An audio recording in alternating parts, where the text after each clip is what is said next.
Oke, dengan masih kami tidak percaya bahwa sekolah menangani pelindungan perundungan yang terjadi di luar sekolah. Ada hal yang beberapa yang harus saya klarifikasi dengan pernyataan dari tim pemerintah. Yang pertama, perundungan dilakukan secara rahasia. Ini dilakukan di luar sekolah dengan guru pasti tidak selalu berada di area domisili seorang siswa atau misalkan daerah rawan yang bullying terjadi. Ini sesuatu yang tidak masuk akal karena itu tadi guru biasanya hanya ada sekitar daerah sekolah dan rumah masing-masing guru-guru tersebut. Dan bagaimana ketika misalkan siswa yang tidak menggunakan baju seragam sekolah, bagaimana orang-orang tahu bahwa dia itu seorang siswa? Bagaimana bisa saja itu hanya misalkan bukan bukan siswa, karena terkadang tidak terlihat seperti siswa ketika tidak menggunakan seragam sekolah. Setelah itu ketika misalkan ada yang saksi dari perundungan terjadi, pasti orang-orang tersebut akan memberitahu kepada pihak kepolisian.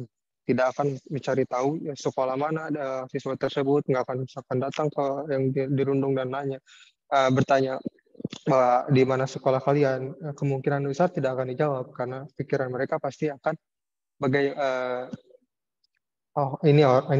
saksi ini atau orang ini ingin memberitahu guru-guru saya yang ada di sekolah bahwa saya melakukan hal ini. Pasti akan ada pemikiran seperti itu dari para perundung. Dan pasti para saksi akan memberitahu para kepolisian karena bahwa perundungan ini adalah suatu disturbansi dari ketertiban masyarakat, karena polisian adalah suatu lembaga yang menangani hal-hal yang mengganggu ketertiban masyarakat.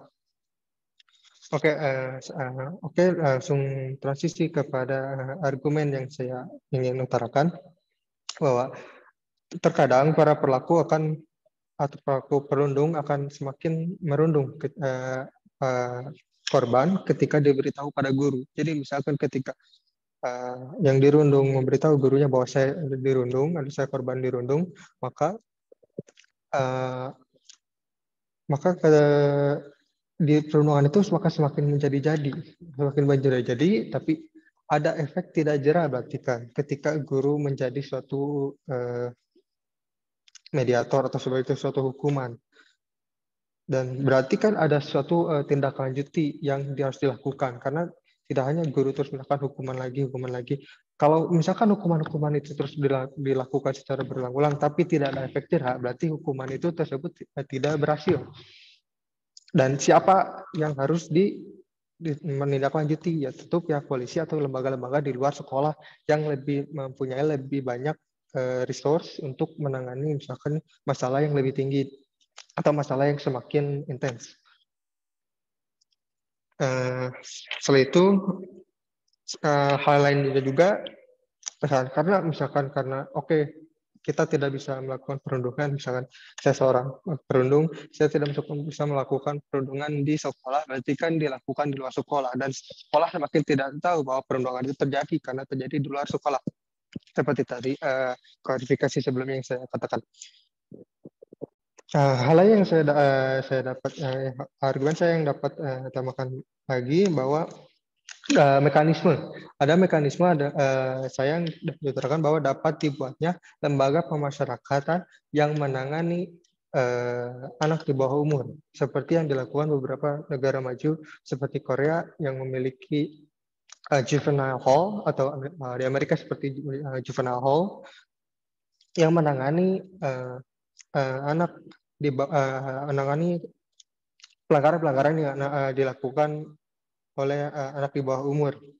Mengapa misalkan jika lembaga ini direalisasikan, ini akan menangani pengawasan itu, karena tadi di luar sekolah tidak bisa menangani, bisa mengawasi semua murid misalkan yang dirundung atau yang merundung. Jadi lembaga ini ada untuk mengawasi hal-hal itu tersebut untuk tidak terjadi, atau misalkan jika sudah terjadi ada tindak lanjuti dari lembaga tersebut. Tentu saja lembaga tersebut akan berkolaborasi dengan sekolah-sekolah dan juga kepolisian. Dan ini juga menjadi penindaklanjuti ketika tadi untuk konteks tadi, ketika hukuman dari guru tidak membuat efek jera, ini lembaga ini akan menangani bahwa kan misalkan murid tersebut masuk ke juvenile hall, dan ada tadi argumen yang diutarakan oleh tim pemerintah bahwa penjara atau maaf, lembaga kemasyarakatan memiliki konteks sangat lebih berat gitu, tidak bisa misalkan untuk kemudian harinya. Tapi beda dengan lembaga rehabilitasi ini, bisa disebut rehabilitasi karena diusahakan untuk tidak mempunyai konotasi yang berat daripada misalkan masuk ke penjara, karena tidak masuk akal juga misalkan perundungan disamakan dengan hukuman penjara, misalkan orang yang membunuh dan lain sebagainya yang lebih berat daripada ini, dan ini dapat ditangani oleh lembaga pengawasan anak di bawah umur ini.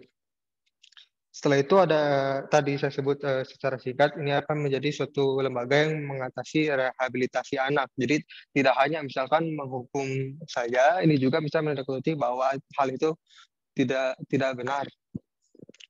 Dan difokuskan misalkan untuk rehabilitasi anak, mengapa anak ini lebih merundung anak-anak lainnya. Dan selain itu ada juga misalkan yang tadi ada konteks tadi misalkan bystander atau yang saksi yang melihat perundungan yang terjadi, bisa memberitahu polisi, dan polisi misalkan bisa juga memberitahu ke lembaga tersebut, dan untuk ditindaklanjuti oleh lembaga tersebut.